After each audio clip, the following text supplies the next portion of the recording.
Remember early 2020? Yeah, it was a crazy time. The world was just trying to get its head around this new virus, and the headlines were a total blur.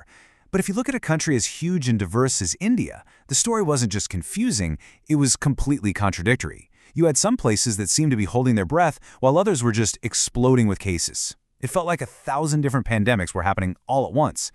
So how do you even begin to make sense of that? Well, it turns out the answer is kind of hidden inside a single, really powerful number. And this wasn't just some interesting little quirk. For public health officials, it was a life or death puzzle. To fight a fire, you have to know where it's burning hottest. And in India, that fire was burning on a seriously uneven path. So that brings us to the big question, right? Why? Why did some districts turn into these raging hotspots almost overnight, while others seem to be holding the line? The answer isn't simple, but like we're about to see, a huge piece of it lies within one key number. First, let's just get a sense of the sheer scale of this thing. The virus went from being in just 3 districts in February 2020 to, well, pretty much every single corner of the country within a year. By June of that first year, a staggering 97% of all districts in India had cases. The speed was just unbelievable.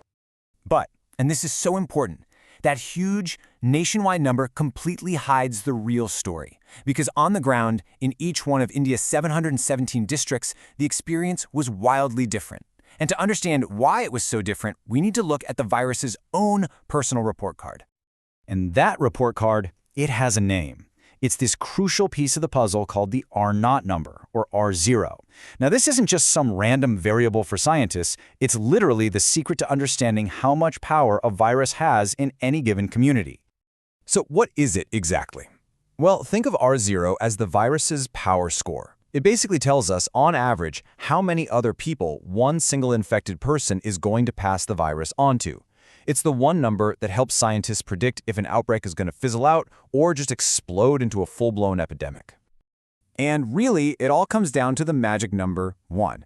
If R0 is greater than 1, you've got exponential growth. The virus is winning. But if you can push it below 1, the outbreak eventually just fades away. The virus is losing.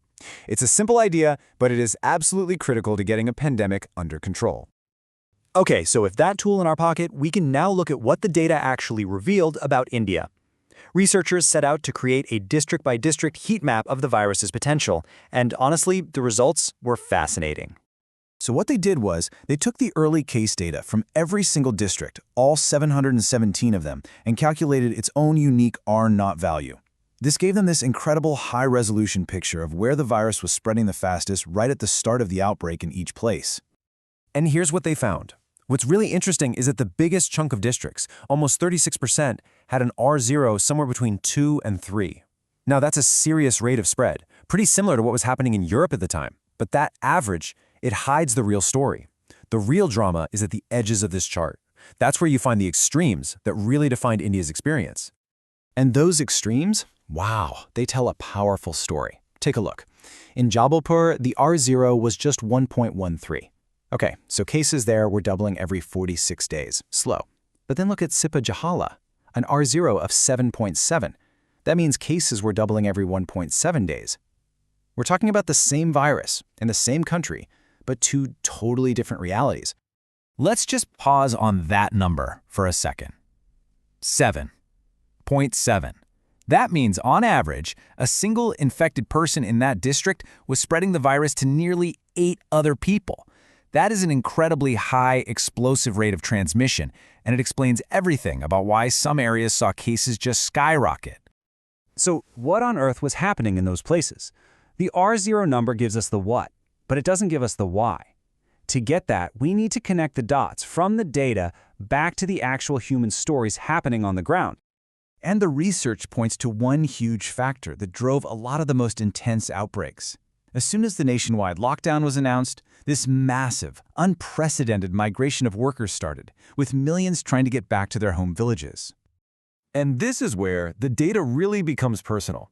In places like Ganjam and Sipajalala, those high R0 values were directly tied to the arrival of these migrant workers, sometimes moving into communities with really cramped living conditions. But it wasn't the only reason. In Nawashar, known as the NRI belt, it was international travelers coming home. And in Chittorgarh, the whole thing was traced back to a single super-spreading shopkeeper. You see, every number has a human story. So you can see the pattern, right? It's like a chain reaction. An infected person, doesn't matter if they're a returning worker or a local shopkeeper, shows up in a community where no one has immunity.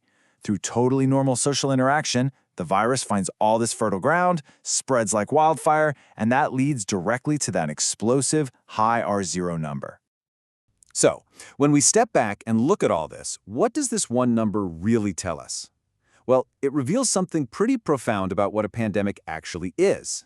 It shows us, clear as day, that a pandemic is never just a biological event. Its path is literally carved by human factors. Mass migration driven by economic needs, social gatherings, the way our homes are built, and yeah, even the behavior of a single person. All of these things shaped the virus's journey, way more than the virus itself. And that's the crucial point here. Numbers like R0 can feel really abstract and scientific, but they are deeply, profoundly human.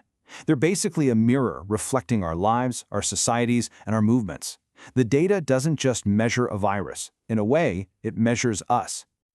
So in the end, by decoding just one number, we uncovered this hidden story of the pandemic in India, a story about migration, economics, and community. It proves that behind every statistic, there is a human truth. And it really makes you wonder, what other critical stories are hidden in the data all around us, just waiting to be told?